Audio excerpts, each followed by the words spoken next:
আমার স্বামী কথায় কথায় বলেন, তোমার মতন আরামের জীবন ভাগ্য করে পেতে হয়। কি সুন্দর সারাটা দিন নিশ্চিন্তে বাড়িতে বসে আছো, খাচ্ছ, ঘুমাচ্ছ। উনি খানিকটা ঠিকই বলেন, তবে পুরোটা ঠিক নয়। সারাটা দিন আমি বাড়িতে থাকি বটে, কিন্তু খাওয়া ঘুমের সময় সেইভাবে পাই না। একটা একান্নবর্তী পরিবার সামলানো, এত লোকের রান্নাবান্না, বাচ্চাদের টিফিন, বাড়ি ধোয়া মোছা ইত্যাদি নানান কাজের মাঝে খাওয়া ঘুমের পর্যাপ্ত সময়ের অভাব হয় বই কি। আমার নন্দাই আমাদের অর্থাৎ বাড়ির বউদের প্রায়ই বলেন, আমাদের মতো হলে বুঝতে, রোজ সকালে ঘুম থেকে উঠে অফিস ছোটা যে কী রকম ভীষণ কঠিন ব্যাপার। উনিও খানিকটা ঠিকই বলেন, তবে পুরোটা নয়। কারণ ঘুম থেকে আমরা ওদের আগেই উঠি, ওরা ঘুম থেকে উঠেই হাতের সামনে সব কিছু রেডি চান, আর সব গোছানো জিনিস নিয়ে কোনো রকমে তৈরি হয়ে ওরা অফিস চলে যান।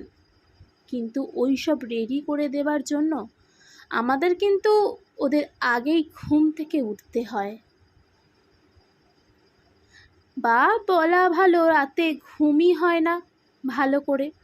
একটা অদ্ভুত ত্রাস কাজ করে, অদ্ভুত অস্বস্তি যদি ঘুম থেকে উঠতে দেরি হয়ে যায়, যদি বউয়ের ডিউটিতে গাফিলতি হয়ে যায়।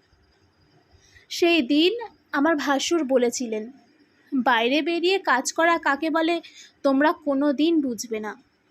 আমিও উত্তরে বলেই ফেললাম, ঘরে কাজ করা কাকে বলে সেটাও বাড়ির ছেলেরা কোনো দিন বুঝবে না। বাইরে বেরিয়ে কাজ করলে তো বেতন পাওয়া যায়, কিন্তু বাড়িতে যারা বিনা বেতনে উদয়স্ত পরিশ্রম করে তাদের আর কিছু না হোক একটু সম্মান বোধ হয় প্রাপ্য হয়। বৌমা, কি হচ্ছে কি? গর্জে উঠতে গিয়েও মিইয়ে গেছিলেন শাশুড়ি মা। কারণ উনিও যে আমাদেরই দলে। ভুল তো কিছু বলিনি, প্রাপ্য সম্মানটুকু চেয়েছি শুধু। বলেছিলাম সেই দিন, হ্যাঁ আজও একই কথা বলেছি। আমরা অর্থাৎ বাড়িতে কাজ করা বিনা বেতনের গৃহবধূরা, আমরা কারোর থেকে কম নই কোনো অংশে, কোনো যোগ্যতায়। তাই নিজেদের ছোট বা সংকুচিত ভাবারও কোনো কারণ নেই। আর পাঁচটা বাইরে কাজ করা মানুষের মতন আমরাও সম্মান একই রকমই পাবার অধিকারী।